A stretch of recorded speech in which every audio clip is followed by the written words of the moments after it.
నమస్తే, welcome to rise and shine.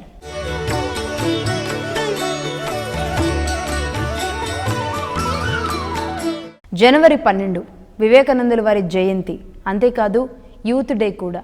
ఈ సందర్భంగా స్వామి వివేకానంద యూత్కి ఏం చెప్పారు, ఏం ఆదర్శంగా తీసుకోమని చెప్పారు అనే దాని గురించి మనం కొన్ని ఎపిసోడ్స్ నుంచి కూడా చర్చించుకుంటూ వస్తున్నాం.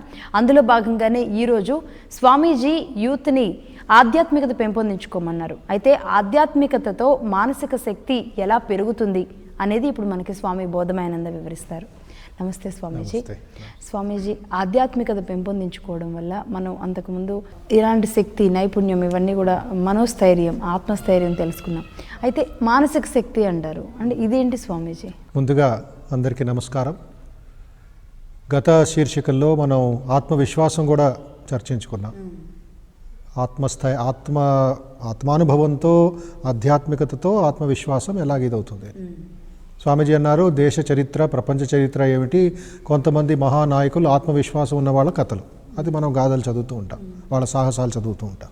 దానికి సందర్భంగా స్వామీజీ అంటారు, ఎంతవరకు ఆ శక్తి టు సక్సీడ్, జయించాలి అనే ఒక పట్టుదల ఎప్పుడైతే మనలో ఇదైందో, స్టెబిలైజ్ అయిందో, you must have tremendous perseverance, tremendous will. ఈ విల్ పవర్ ఎక్కడి నుంచి వచ్చింది? ఇచ్ఛాశక్తి మనస్సులో అది ఆల్రెడీ ఉంది, సబ్కాన్షియస్ మైండ్. ఇప్పుడు ఏ పని చేసినా 3 మనస్సులతో మనం పనిచేయడానికి ఇది అవుతుంది. మనకి ఆ ప్లానింగ్ ఆటోమేటిక్గా జరుగుతుంది ప్రకృతిలో. ఒకటి మనం జాగ్రత్త మనస్సు, కాన్షియస్ మైండ్. కళ్ళు తెరిచి ఉంది, చెవులు వింటూ ఉంది, తర్వాత నాలిక, రుచి, ఇదంతా మనం నిద్రలోనూ ఒక విధమైన భ్రమలో ఉంటాం, ఇది అవుతూ ఉంటుంది కాన్షియస్ మైండ్. ఈ కాన్షియస్ మైండ్ ద్వారా ఏమవుతుంది, మనకి ఇన్ఫర్మేషన్, సమాచారం లోపల పెడుతుంది. ఈ సమాచారం మంచిదో చెడో తెలియదు మనస్సుకి, బ్రెయిన్కి, లోపల తీసుకుంటూ ఉంటుంది. అది చూసిన పిక్చర్సు, వినిన శబ్దాలు, తర్వాత తినిన రుచులు, తర్వాత దాని మెమొరీలు, దాని ఒక రియాక్షన్స్, అవన్నీ సబ్కాన్షియస్ మైండ్ వెళ్ళిపోతూ ఉంటాయి, స్టోర్ హౌస్ లాగా. అది సబ్కాన్షియస్ మైండ్, అది పెద్ద భవనం. అది సిగ్మండ్ ఫ్రాయిడ్ అని ఒక పెద్ద సైకో అనలిస్ట్ ఉండేవాడు. ఆయన ప్రపంచానికి ఇచ్చిన పెద్ద బహుమానం ఏంటంటే మనిషి మెదడులో ఈ సబ్కాన్షియస్ మైండ్ని డిస్కవర్ చేసాడు అతని ఎక్స్పెరిమెంట్స్ ద్వారా. సో సబ్కాన్షియస్ మైండ్లో చెత్త ఉంది, మంచి విషయాలు ఇది ఉన్నాయి. అయినప్పటికీ మనిషి తన లిబిడో, తనలో ఉండే కామము, తన కోరికల వల్లే బతుకుతున్నాడని కొట్టేశాడు. కంక్లూజన్ భలే. అందుకే ఆయన శిష్యుడైన మరొక సైకాలజిస్టు కార్ల్ యుంగ్ అని, జర్మన్, ఆయన కొంచెం వేదాంతం వైపు వచ్చేసి, లేదు మనిషిలో ఇది ఉండొచ్చు, చెడు ఆలోచనలు ఉండొచ్చు, దానివల్లే అతను బతుకుతున్నాడు, అదే అతను ప్రభావితం చేస్తున్నది తప్పు అని చెప్పి గురువుతో పాటు ఇది అయిపోయి భేదాభిప్రాయంలో బయటకు వచ్చేసాడు. బయటకు వచ్చేసి ఒక అద్భుతమైన పుస్తకం రాశాడు. అతని ఒక research, modern man in search of the soul అని. అది అందరూ చదవలసిన గ్రంథం అది. ఎందుకంటే ఈ సమస్యలు మనకి ఎక్కడి నుంచి వస్తున్నాయి, ఫలానా వాడు క్రైమ్ ఎందుకు చేస్తున్నాడు, ఒక హత్య ఎందుకు చేస్తున్నాడు, దొంగతనం ఎందుకు చేస్తున్నాడు, వేరే వ్యక్తి పట్ల అతనికి అగౌరవం ఎందుకు, హింసించే ఎక్కడి నుంచి ప్రలోభం. సో ఈ సర్చింగ్ ఫర్ ఎ సోల్, అతని ఆత్మ కోసం, అతని భావం కోసం అది ఎత్తుకున్నాడు, అన్వేషణ చేస్తున్నాడు. ప్రాబ్లం ఏమిటంటే తప్పుదారిలో వెళ్తున్నాడు అంతే. So that is not the force. Actually ప్రతి ఒక్కళ్ళు ఏదో ఒకటి అతని జీవితంలో బిడ్డ నుంచి పెద్ద ఫైల్వాన్ వరకు ఏదో ఒకటి ఎతుకుతున్నారు. అదే జ్ఞానయోగంలో మనం చదువుకున్నాం. ఎవరో ఒకళ్ళు ఎక్కడో చోట వాళ్ళకి ఆనందం కావాలి, వాళ్ళకి ఒక స్వేచ్ఛ కావాలి, లోపల ఆనందం అనుభవించాలని ఉంటుంది. దొంగోడికైనా సరే, ఒక మహాపురుషుడికైనా సరే. వివేకానంద అనేది ఏమిటి, ప్రాసెస్ తప్పుగా ఉంది. దొంగోడు ఎందుకు దొంగతనం చేస్తున్నాడు? సుఖం కోసం. యోగి ఎందుకు ధ్యానం చేస్తున్నాడు? సుఖం కోసం. But they are finding it in the wrong place. అందుకే మనసులో సబ్కాన్షియస్ మైండ్లో ఇవన్నీ ఉన్నాయి. దానికి సరి అయిన ట్రైనింగ్ ఇస్తే మనం మంచి పనులు చేయొచ్చు. మూడవది ఏమిటి, ఈ సబ్కాన్షియస్ మైండ్, కాన్షియస్ మైండ్ మనకి ఒక విధమైన యాక్షన్ తెస్తూ ఉంటే దానికంటే ఒక ఇంటెలిజెంట్ మైండ్ అనేది ఉంటుంది. ఇక్కడ బుద్ధి. అందుకే గాయత్రి మంత్రం బాగా జపించండి అయ్యా, మీలో మానసిక శక్తి పెరుగుతుందని ఋషులు కొట్టుకున్నారు, తల కొట్టుకున్నారు. ఆ గాయత్రి మంత్రం కేవలం సంధ్యావందనము, లేక బ్రాహ్మణులో, లేక పూజారులు, అర్చకుల్లో చేసే అవసరం లేదు. ఈ కాల విద్యార్థులు కూడా, స్త్రీలు కూడా గాయత్రి మంత్రం జపించవచ్చు ప్రార్థనా భావంతో. ఇట్స్ ఎ ప్రేయర్, సూర్యభగవానుడికి ప్రేయర్. గాయత్రి అనేది గాయత్రి దేవి అని మనం ఫోటోల్లో చూస్తూ ఉంటాం. అయినప్పటికీ అది గాయత్రి మీటర్, ఛందస్సు. యాక్చువల్లీ ఇది సూర్యుడికే అది మన ప్రార్థన. అందుకే గాయత్రి మంత్రం రోజుకి 108 సార్లు జపిస్తే బ్రహ్మచారులు యువక యువతీలు వాళ్ళలో మేధాశక్తి పెరుగుతుంది, ఆ ధీశక్తి పెరుగుతుంది. అప్పుడు వాళ్ళు మెమరీ పవరు, వాళ్ళలో ఆత్మభావం ఇంకా స్ట్రాంగ్ అవుతుంది అని మనకి ఉపదేశం. అది చేయము కదా మనం అంతా అన్నీ తెలుసు కదా మనకి. మన సైన్సు దానికి మన ఇవి కొట్టుకొని మనం వి నెగ్లెక్ట్ ఇట్. ఇప్పుడు కూడా చాలా వీడియోలు అన్నీ ఉన్నాయి. గాయత్రి మంత్ర ప్రభావం మన నరాల్లో, మన రక్త సంచారంలో. ఎక్కడో ఒక చోట హాస్పిటల్లో విన్నాను నేను, డాక్టర్ గారు ఆపరేషన్ చేస్తున్నప్పుడు గాయత్రి మంత్ర శ్లోకాలు మెల్లిగా స్పీకర్లో వింటున్నారంట. అంటే అది ఆయన ఆపరేషన్ చేసేదానికి కాన్సన్ట్రేషన్ ఇంక్రీజ్ చేస్తుందంట. ఆయన అనుభవం అది. నువ్వు లేదు అనడానికి లేకపోతే ఎందుకు పడతాడు ఆయన? ఒక ఆపరేషన్ రూమ్లో పేషెంట్ సైలెంట్గా ఉండవలసిన దీంట్లో మెల్లిగా జస్ట్ లో వాల్యూమ్లో గాయత్రి మంత్రం రిపీట్ అవుతుంది సీడీ ప్లేయర్. ఈయన ఆపరేషన్ చేస్తున్నాడు. అందుకే ఆయనలో ఆ ప్రభావం చాలా ఎక్కువగా ఉంది. ఆ ప్రభావమే ఆ పేషెంట్ దీని మీద డెవలప్ అవుతుంది, తొందరగా రికవర్ అవుతున్నారు వాళ్ళు. ఇది ఒక ఎక్స్పెరిమెంట్ చేస్తున్నారు. ఇది మామూలు ఇది కాదు, నెగ్లెక్ట్ చేసే ఒక ఇది కాదు. అందుకే ఇంటెలిజెంట్ మైండ్, ఆ ఇంటెలిజెంట్ మైండ్కి వెళ్ళేదానికి కొంచెం శ్రమించాలి. అది కొంతమంది మాత్రం చేయగలుగుతున్నారు. వాళ్ళలో విల్ పవర్ యూజ్ చేయటం లేదు, కొంతమంది మాత్రమే. ఎందుకు మిగతా వాళ్ళందరూ అలసిపోతున్నారు. సాయంత్రం అయ్యేటప్పుడు మెషిన్స్, డబ్బు, వాళ్ళ పాలిటిక్స్, ఈ పెట్టి ఇష్యూస్, దానివల్ల వాళ్ళ సమయం అంతా వేస్ట్ అయిపోయి ఈ హయ్యర్ మైండ్కి వెళ్ళడానికి వాళ్ళకి అలసిపోతున్నారు. వెళ్తారు, మళ్ళీ టక్కని కిందకు వచ్చేసి మళ్ళీ సినిమాలు, టీవీలు, మళ్ళీ వాళ్ళకు అవసరం లేని విషయాలు మాట్లాడుతుంటారు. ఈ ఇంటెలిజెంట్ మైండ్లో ఉంటే సైన్సు, కవిత్వం, మంచి లేఖలు, మంచి భావాలు సృష్టి అవుతాయి. దానికంటే ఇంకా పెద్ద మనస్సు ఉంది. వేదాంతంలో మన ధ్యానంలో ఉంటుంది సూపర్ కాన్షియస్ మైండ్. అక్కడ వివేకానందాది పరమహంసులు, ఆచార్యులు, వాళ్ళందరూ ఋషులు అక్కడ ఉంటారు. మన మీద కరుణ వల్ల, మన మీద ఉన్న ప్రేమ వల్ల కిందకు వస్తారు. మనతో పాటు తిరుగుతారు, పనిచేస్తారు, తింటారు, పడుకుంటారు, ఫ్యామిలీ అంతా ఉంటుంది. టక్కని పక్షి ఎగిరిపోయినట్లే ఎగిరిపోతారు మళ్ళీ టైం వచ్చినప్పుడు. మ్యాక్సిమం ఈ కాన్షియస్, సబ్ కాన్షియస్ కొంచెం ఇంటెలిజెన్స్ వస్తే మన విల్ పవర్, మానసిక శక్తులు పెరుగుతాయని ఒక సైకాలజీలో ఇది ఉంది, బిలీఫ్, నమ్మకం ఉంది. ఇక్కడ చూడండి మాట చూడండి, స్వామీజీ ఏమంటారు, ట్రమెండస్ విల్ పెరిగి ఏమవుతుంది, అతను ఏమంటాడు, I will drink the ocean, నేను సముద్రాన్ని తాగేస్తాను అగస్త్య మహర్షిలాగా అంటాడు. సేస్ ద పర్సీవేరింగ్ సోల్, లోపల నుంచి వస్తుంది అది ప్రేరణ, మరి వస్తుంది. At my will mountains will crumble up. చూడండి, రెండిటికి ఉదాహరణ నేను ఇస్తాను. ఈ మౌంటైన్స్ విల్ క్రంబుల్ అప్, కొండలు పగిలిపోతాయి, కొండలు పొడి అవుతాయి, హనుమంతుడు గుద్దినట్లుగా. సంజీవుని పర్వతాన్ని తీసుకొచ్చాడు రామమంత్రంతో. ఈ మోడర్న్ లైఫ్లో ఒకడు దశరథ్ మాఝీ అనే ఒక బీదవాడు గయా జిల్లా బీహార్లో కొండల్ని పొడి చేసాడు 2007లో. దానికంటే ముందు 22 సంవత్సరాలు పట్టింది వాడికి ఒక 300 అడుగులు ఉండే కొండని 2 ముక్కలు చేశాడు, దారి చేశాడు, చీల్చేశాడు. ఎందుకంటే ఆయన భార్య పైకి నీళ్లు తీసుకెళ్తుందట, ఈయన శిల్పి, రాళ్ళు కొట్టేవాడు. ఆయన పైన ఉంటాడు కొండ పైన, నీళ్ళు భోజనం తీసుకెళ్తుంది పాపం. ప్రేమైన భార్య, మంచి ప్రేమతో ఉండేవాడు. కాలు జారింది, పంటరామిని తగి దొర్లి తల గుద్దుకొని చచ్చిపోయింది ఆవిడ. చచ్చిపోలేదంటే పెద్ద ఇంజురీ అయిపోయింది, తల బద్దలిపోయి రక్తం కారిపోయింది. ఆ నియరెస్ట్ హాస్పిటల్ ఆ కొండ చుట్టూ 70 కిలోమీటర్లు అంట. కొండ చుట్టే వెళ్ళాలి, ఆ పర్వతం చుట్టే వెళ్ళాలి గయా జిల్లాలో. తీసుకెళ్ళేటప్పుడు లోపలే ఆవిడ సైకిల్ మీద తీసుకెళ్ళాడు బాబు, ఎవరు గ్రామస్తులు హెల్ప్ చేయలేదు. తర్వాత అతను బావి దగ్గర పడుకొని ఒకరోజు దుఃఖంతో, బాధతో ఆలోచించాడు, కిత్నా నారియంకో తక్లీఫ్ దియా హే, మే పహాడ్కో తోడ్ దూంగా అని మనస్సులో ప్రేరణ వచ్చింది. పిచ్చోడ్లాగా దీనిలాగా ఒక గడపార తీసుకొని, ఒక సుత్తి తీసుకొని, ఏం బుల్లెట్లు లేవు, పెద్ద క్రేనులు లేవు, డైనమైట్ లేవు, 22 సంవత్సరాలు కొట్టి ఒక రాయి తర్వాత ఒక రాయి కొట్టి చీల్చేసాడు. ఇప్పుడు ఆ 70 కిలోమీటర్ బదులు ఆ గ్రామస్తులు 1.5 కిలోమీటర్ దూరంలో హాస్పిటల్ వెళ్ళిపోతున్నారు. దశరథ్ మాఝీ మార్గ్ అని బీహార్ గవర్నమెంట్ వేసి పక్కా రోడ్డు వేసింది. అతను అంటాడు చచ్చిపోయే ముందు, ఏక్ ఆద్మీ కా పరిశ్రమ లాఖో లోకో ఏ హోతాయి లాభ హోతాయి. అతను లేడు ఇప్పుడు, 2007 చనిపోయాడు. బట్ అతను చేసిన పని గాజుడు క్రంబుల్ ది మౌంటైన్స్ అని ఆయన దశరథ్ మాఝీ చూపించాడు. అతని విల్ పవర్, మానసిక శక్తి వల్ల ఎవ్వరు సహాయానికి రాలే.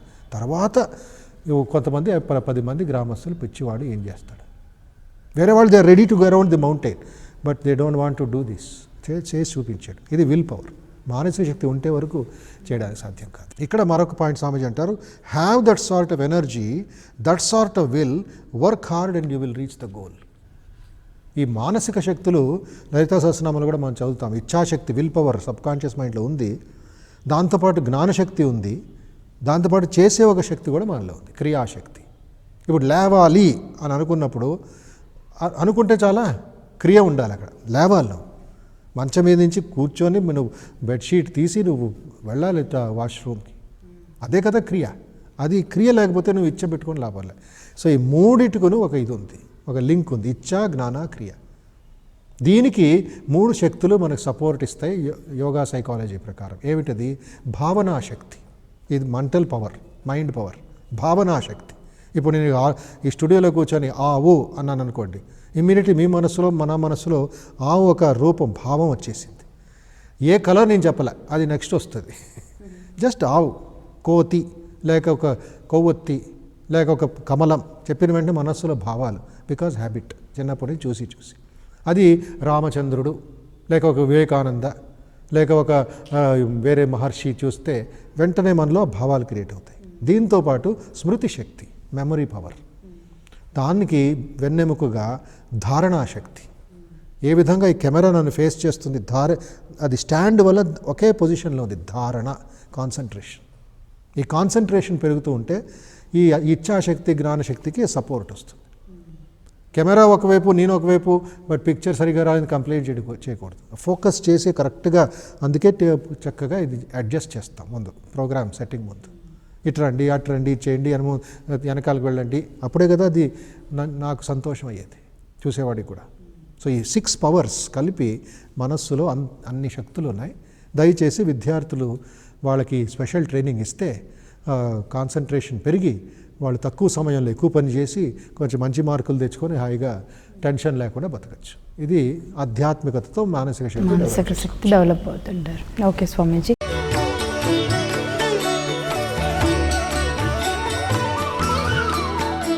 స్వామీజీ, స్టూడెంట్స్ ఎలాంటి ప్రశ్నలు అడుగుతారో, ఎవరు ముందుగా ప్రశ్న అడుగుతారో చూద్దాం. ఎవరు అడుగుతారమ్మా? నమస్తే స్వామీజీ, నేను విష్ణుతేజ. అయితే నేను రామకృష్ణ మఠంకి 2-3 మంత్స్ నుంచి వస్తున్నాను, వాలంటీర్గా కూడా జాయిన్ అయ్యాను. ఇక్కడ క్లాసెస్ స్పిరిచువాలిటీ గురించి కానీ అవన్నీ వింటుంటే నాకు చాలా బాగా అనిపించింది. ఇంకా వివేకానందుని బుక్స్ చదవడం వల్ల నాకు చాలా ఉపయోగపడింది. అయితే నేను బయట ఇంట్లో కానీ ఇప్పుడు బయట ఫ్రెండ్స్కి చెప్తూ ఉన్నా, ఇక్కడ బాగుంటుంది, ఆధ్యాత్మికత వైపు మనకు కూడా ఇంట్రెస్ట్ చూపించాలి కొంచెం అంటుంటే అందరూ కూడా అంటే నన్నే డిస్కరేజ్ చేస్తున్నారు తప్ప ఎవరు ఇటువైపు రావడం లేదు. అంటే యువతని ఆధ్యాత్మికత వైపు ఎలా తీసుకురావాలని, వాళ్ళకి ఎలా చెప్పాలి? ఏం చదువుతున్నారు, చేస్తున్న పని? నేను డిగ్రీ సెకండ్ ఇయర్. ఇప్పుడు ఈ డిస్కరేజ్ చేయడం, తర్వాత ఎక్కిరించడం, ఇది చేయడం అనేది జాతీయ సమస్య, నీ సమస్య మాత్రమే కాదు. వివేకానందుల వారికైనా జరిగిందే. రామకృష్ణ పరమహంసనే పిచ్చివాడు అన్నారే, ఇంకా మీరు నేను ఎంత? రామకృష్ణ పరమహంస తలగొట్టుకొని అమ్మ అమ్మ అమ్మ అని సాయంత్రం పూట ఇంక మరొక రోజు అయిపోయిందమ్మా, సూర్యాస్తం అయిపోయింది, ఎక్కడున్నావమ్మా అని గంగానది ఒడ్డుకెళ్ళి మెట్ల మీద తలగొట్టుకుంటే పిచ్చివాడు పాపం, అనాథ బిడ్డ, తల్లి వదిలేసి వెళ్ళిపోయిందేమో, కొట్టుకుంటున్నాడని ప్రజలు అక్కడ స్నానానికి వచ్చే వాళ్ళందరూ మాట్లాడుకుంటున్నారట. సో ఆయన తర్వాత ఆయన ఇంకా పిచ్చి పెరిగింది, ఇంకా వ్యాకులత అంటే ఇది పెరిగింది, ఆ ఒక దాహం అమ్మని చూడాలి అని. అప్పుడు అందరూ పిచ్చివాళ్ళని ఆయన తెలిసింది. ఆయన అన్నట్టు, ఎస్ నేను పిచ్చివాడినే, మీరు కూడా పిచ్చివాళ్లే అని. నేను పిచ్చివాడిని అయితే మీరు కూడా పిచ్చివాడు. నేను దేనికి పిచ్చి? అమ్మ కోసరం, కాళీమాత కోసం చూడాలని. మీరు దేనికి పిచ్చి? డబ్బు, ఈ పేర్లు, ప్రతిష్టలు, దానికోసం మీరు పిచ్చి, దానికోసం మీరు ఎంత శ్రమిస్తున్నారు, ఇది చేస్తున్నారని కొంచెం ఆయన కూడా ఇదైంది. సో ఇది మనం పట్టించుకోకూడదు. ముందుగా మన లైఫ్ని ప్రతిరోజు ఒక సిస్టమేటిక్గా డెవలప్ చేసుకుంటూ చూపించాలి ప్రమాణం. ఇది చేశాను, అది ఇదిగా ఉంది, ఇదే నా ట్రైనింగ్, ఇదే ఒక దీనిలాగా. ఏదో పాయసం వండావు, లేక మంచి కూర వండావు, దాని ఒక ఇదేమిటి ప్రూఫ్ ఏమిటి? మంచిగా ఉందని రుచి చూడటం, taste. The test of the pudding is in the taste. మంచికి నువ్వు ఇచ్చేసావంటే, పాయసం చేసావంటే అది రుచి చూసిన తర్వాతే నీకు మెచ్చుకుంటారు. అదేవిధంగా ముందు నీ పర్సనాలిటీ, నీ వ్యక్తిత్వం, నీ వ్యవహారం, డైలీ హ్యాబిట్స్ ఏది ఉందో అది బాగా కంట్రోల్ చేసుకో. అంటే ఒక టైం టేబుల్ వేసుకొని ఒక నెల 2 నెలలు ఎవరికి ఏం చెప్పద్దు. ఎక్కడికి వెళుతున్నాను రామకృష్ణ మఠానికి, అక్కడ ఈ ప్రోగ్రామ్ ఉందని చెప్పు, ఇది చేయి అది చేయి, వాళ్ళ ఇష్టం, వాళ్ళకి చాయిస్ వదిలేసి. బట్ నీ లైఫ్ చూసి వాళ్ళు 10 మంది నేర్చుకోవాలి. ఇది ఫస్ట్ పాయింట్. సెకండ్ పాయింట్ ఏమిటి అంటే ఆధ్యాత్మికత అనేది వాళ్ళకి చాలా ఉన్నత పదం అది. ఎందుకంటే వాళ్ళు గుడి గోపురాలు, పూజలు, ఇలాంటివి, నోములు, యజ్ఞాలు, వ్రతాలన్నీ ఉంటాయి. సపోజ్ ఇప్పుడు ఈ సీజన్ అంతా మన జనవరి, ఇది మకర సంక్రాంతి, ఇది దేశమంతా శబరిమలకి పెడుతుంది. తర్వాత కనకదుర్గ, దుర్గమ్మ, ఇది కూడా వేస్తుంటారు. తమిళనాడుకి పెడితే నీ సుబ్రహ్మణ్య స్వామి ఆ నోము, ఆ వ్రతం పెట్టుకుంటారు. ఇలాగ ఒక్కొక్క దీంట్లో ఒక ఇది ఉంటుంది. అప్పుడు ఇవన్నీ ఏమిటి, ధార్మిక మతానికి సంబంధించింది. హైందవ మతంలో ఇవన్నీ ఇది. మెల్లిమెల్లిగా వాళ్ళు స్లోగా స్పిరిచువాలిటీ దగ్గర వస్తారు, వేదాంతం దగ్గర వస్తారు. ఈ ఆధ్యాత్మికత దానికంటే ముందు మనం ఏం చేయాలి, వాళ్ళకి మొరాలిటీ, క్యారెక్టరు, వాల్యూస్ నేర్పిస్తూ ఉండాలి. వాళ్ళకి కాన్ఫిడెన్సు, వాళ్ళకి కావాల్సిన ఒక పాజిటివ్ థింకింగు, వాళ్ళలో ఇంటర్వ్యూ స్కిల్సు, తర్వాత ఎలాగ నువ్వు డబ్బు సంపాదించవచ్చు దీని ద్వారా. అందుకే మన దీంట్లో ఏముంది, డబ్బు కేవలం ఇది కాదు, ఒక దేవి కింద పూజిస్తాం, లక్ష్మీదేవి. అందుకే వివేకానంద ఒక ఉపనిషత్ కోట్ చేస్తారు, ఎవరికి భూమి, ఎవరికి సంపద అంటే ఆశిష్టో దృఢిష్టో బలిష్ట తస్యేయం పృథివీ సర్వావిత్తస్య పూర్ణా స్యాత్. మహాలక్ష్మి, ఆ దేవి వరిస్తూ వస్తుందంట. ఎందుకు, నీలో ఆ శక్తి సామర్థ్యం ఇది ఉంది కాబట్టి. సో పిల్లల్లో, యువకుల్లో మెల్లిగా ఈ యొక్క పాజిటివ్ క్వాలిటీస్ డెవలప్ చేస్తూ ఉంటే అది మెల్లిగా వాళ్ళ మైండ్ ప్యూరిఫై అయిపోయి అది స్పిరిచువాలిటీ దగ్గరికి వస్తుంది, వేదాంతం దగ్గరికి వస్తుంది. అప్పుడు వాళ్ళ జీవితం ఇంకొంచెం వేగంగా ముందుకు పెడుతుంది. అది లాభాలు చెప్పాలి. ఈ కాలం అది కొంచెం మార్కెటింగ్ స్ట్రాటజీ అంటావు కదా, వివేకానంద కూడా చేశారు. మార్కెటింగ్ చేశారు ఆయన ఆ విషయాల్ని. అమెరికా వెళ్ళి ఇది చేయడం, అది చేయడం, పత్రికల్లో రాయించడం, ఇది చేయడం, 10 మందికి తెలియాలని. ఎందుకంటే తమోగుణంలో వాళ్ళు వీక్గా ఉన్నారు, అంత దౌర్బల్యం, అంత బద్ధకంతో ఉన్నారు. కాబట్టి నువ్వు వాళ్ళకి మాణిక్యం ఇచ్చినా, ముత్తిచ్చినా వాళ్ళకి ఇదవుతాం, వాళ్ళకి ఆ వాల్యూ తెలియటం లేదు. బట్ ఎప్పుడైతే ప్రకృతి ద్వారా నొప్పులు తగిలి ఇదవుతాయో మెల్లిమెల్లిగా. అయితే ఒకటి మాకు అందిన ఒక దీని ఏమిటంటే సర్వే చేస్తున్నప్పుడు ఒక బ్రాంచ్ ఆఫ్ యువకులు ఈ ఆధ్యాత్మికత చేస్తున్నారు. America Mumbai is the finance capital of India. 24 సంవత్సరాల ఒక అమ్మాయి టాప్ MNC అమెరికాలో ఉండింది, పుల్కిత్ మాథూర్. ఆవిడ తన దీన్ని రిజైన్ చేసి, ఉద్యోగం రిజైన్ చేసి, స్పిరిచువల్ బీ అనే ఒక వెబ్సైట్ క్రియేట్ చేసి దాంట్లో వివేకానంద వేదాంతాన్ని ఆవిడ ఉపన్యాసాలు ఇస్తుంది. ఆవిడ వయసు ఎంత, 24. ఎక్కడ, ముంబైలో. ముంబై అంటే ఏమిటి, ఫ్యాషను, సినిమా, బాలీవుడ్, డబ్బు, అది నెక్స్ట్ హాలీవుడ్. అది అక్కడ ఈ అమ్మాయి వివేకానంద వేదాంతాన్ని, తన దేవుడి గురించి, ధ్యానం గురించి, వేదాల గురించి ఉపన్యాసాలు ఇచ్చి వెబ్సైట్లో వేస్తుంది. అంటే ఏమిటి, ఇలా ఒక ఎగ్జాంపుల్ చెప్తున్నా, అలాగే ఎంతోమంది వేలాది మంది ఉన్నారు దేశంలో. వాళ్ళ ద్వారా ఈ అమాయకులకి నువ్వు బోధన ఇవ్వచ్చు. ఆధ్యాత్మికత ఎలాగ వాళ్ళకి బిజినెస్లోనూ, వాళ్ళ స్టడీ లైఫ్లోనూ అది ఇంప్రూవ్ అవుతుందని నువ్వు ఇలాంటి ఇన్ఫర్మేషన్ గ్యాదర్ చేసి నువ్వు నీ సోషల్ మీడియాలో దీంట్లో వేస్తూ ఉంటే ఆ కనెక్టివిటీ ఎక్కడో దొరికి మంచి వాళ్ళు ఇక్కడ మసి తీసినట్టు ఇదవుతుంది. రామకృష్ణ పరమహంస అంటారు, దీపం ఎప్పుడు వెలుగుతూ ఉంది, అయితే దాని గాజు కవరింగ్ ఉంటుందే అది బూడిదతో బ్లాక్ దీంతో కవర్ అయిపోయింది. మనం ఏం చేస్తాం, కొంచెం దాన్ని కడుగుతాం, తుడిస్తే మళ్ళీ జ్యోతి. పాజిటివ్గా ఉండండి, మన పని మనం చేద్దాం. ఫస్ట్ మన వ్యక్తిగతంగా, మరియు ఈ విధంగా ఎవరెవరు యువకుల్ని ఒకే ప్లాట్ఫామ్ మీద తెచ్చి వాళ్ళని స్ట్రెంగ్తన్ చేస్తే సమాజంలో కొత్త ఇది డెవలప్ అవుతుంది. ఇది మీరు ఆలోచించండి.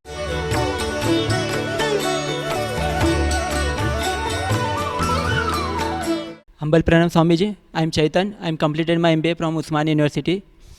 I would like to ask a question, how to put a permanent an end for misery and problems. Very good. చాలా చక్కటి సైకాలజీ ప్రశ్న అడిగాడు. ఏ విధంగా పర్మనెంట్గా మన సమస్యల్ని, మన దుఃఖాల్ని నివారించవచ్చు. దేనికి పర్మనెంట్ లేదు నాయన. జీవితంలో పర్మనెంట్ ఒకటే ఉంది, చేంజ్, మార్పు. అదొక్కటే పర్మనెంట్, వేరే అన్నీ టెంపరీ. ఇక్కడ ఒక పాయింట్ గుర్తుపెట్టుకోవాలి. స్వామీజీ అంటారు కర్మయోగ లెక్చర్స్లో, బ్యూటిఫుల్ స్టేట్మెంట్ ఇస్తారు. What does he say? Without poverty, without pain, nobody has become great. But that is not the end. అది ఒక స్టెప్పింగ్ స్టోన్, అదొక మెట్టు. It's not the end. అందుకే అర్జునుడి ప్రాబ్లం కూడా భగవద్గీతలో ఏమి ఉపయోగించారు వర్డ్? అర్జున విషాద యోగ. అర్జునుడి సమస్యే ఒక విషాదం, అది యోగమైంది. హిజ్ ఓన్ కాన్ఫ్లిక్ట్, ధర్మమా అధర్మమా, యుద్ధం చేయాలా యుద్ధం చేయకూడదా. అందుకే Arjuna fell into a depression mode, ఒక weak mind. It's his problem. అందుకే Krishna encouraged him to come out of that problem. So కొన్నిసార్లు ప్రాబ్లం కంప్లీట్గా ఇట్స్ ఏ మిస్నామర్. పర్ఫెక్షన్ అనేది లేక కంప్లీట్ ఒకే ఏమీ అవ్వదు అనేది ఎక్కడా ఇది లేదు. వివేకానంద ఎగ్జాంపుల్ ఇస్తారు దీనికి. Problem and solution, misery and Joy. High wave పైకి వెళ్ళింది, 5 feet వేవ్, పెద్ద కెరటం. దాని వెనకాల ఏముంది? హాలో కనబడుతుంది. హై వేవ్, ఇక్కడ లో వేవ్, కింద ఒక కేవ్ లాగా ఉంటుంది హాలో. తర్వాత ఏమవుతుంది? మళ్ళీ అది పైకి వస్తుంది, ఇది కిందకి వెళ్తుంది. సో జీవితం అనేది it is a continuous ups and downs, ups and downs. ఈ మధ్యలో నేను ఎంత సంతోషంగా ఉంటాను, ఎంత తృప్తిగా ఉంటాను అనేది సాధన. So there is a continuous flux, up and down, up and down, misery, joy, sickness, good health. Is there anybody who is always healthy? Impossible. ఎక్కడో చోట అడిగి జలుబో దగ్గో, యూ కెనాట్ రిమూవ్ ఇట్. మనం ఊపిరి పీల్చుకుంటున్నాం. When I take a breath, I'm living, but millions of microbes are dying. So life and death ప్రతి క్షణము జరుగుతుంది. Do you think this body is permanent? Not at all. Morning ఉన్న body evening ఉండదు, evening ఉన్న body night ఉండదు. మళ్ళీ 1 week తర్వాత skin change అవుతుంది. ఈ విధంగా మనం ఆలోచించాలి. ఒక గొడ్డ ఒకటి ఇది ఉండేవాడు, వుడ్ కటర్. వాడి దగ్గర ఒక గొడ్డలు ఉంది, యాక్స్. వాడన్నాడు, I'm using this axe last 5 years అన్నాడు. వెరీ గుడ్, వెరీ గుడ్ అని విన్నవాళ్ళు చెప్తే అతను అన్నాడు, I have change the handle 5 times. I have change the blade 6 times. I'm using the same axe అంటాడు. How can it be? 5 times handle change అయింది, 5 times దాని blade change అయింది. But he is thinking it is the same axe. ఇది life. We are constantly changing, but in between let us become better and happy. Remember this balance of life. Thank you very much Swamiji. మానసిక శక్తి ఎలా పెంపొందించుకోవాలి, ముఖ్యంగా youth అనేది చాలా అద్భుతంగా చెప్పారు. Student ప్రశ్నలు, వాటి జవాబులు కూడా అద్భుతంగా సాగాయి. థ్యాంక్ యూ వెరీ మచ్ స్వామీజీ. ఇక ఎపిసోడ్ ముగించే ముందు వివేకానందుల వారి కొటేషన్ ఒకసారి చూద్దాం. శాశ్వతమైన వాటి కోసం క్షణికమైన వాటిని త్యజించండి. ఇది ఇవాళ రైజ్ అండ్ షైన్. నెక్స్ట్ ఎపిసోడ్లో మళ్ళీ కలుద్దాం. నమస్తే.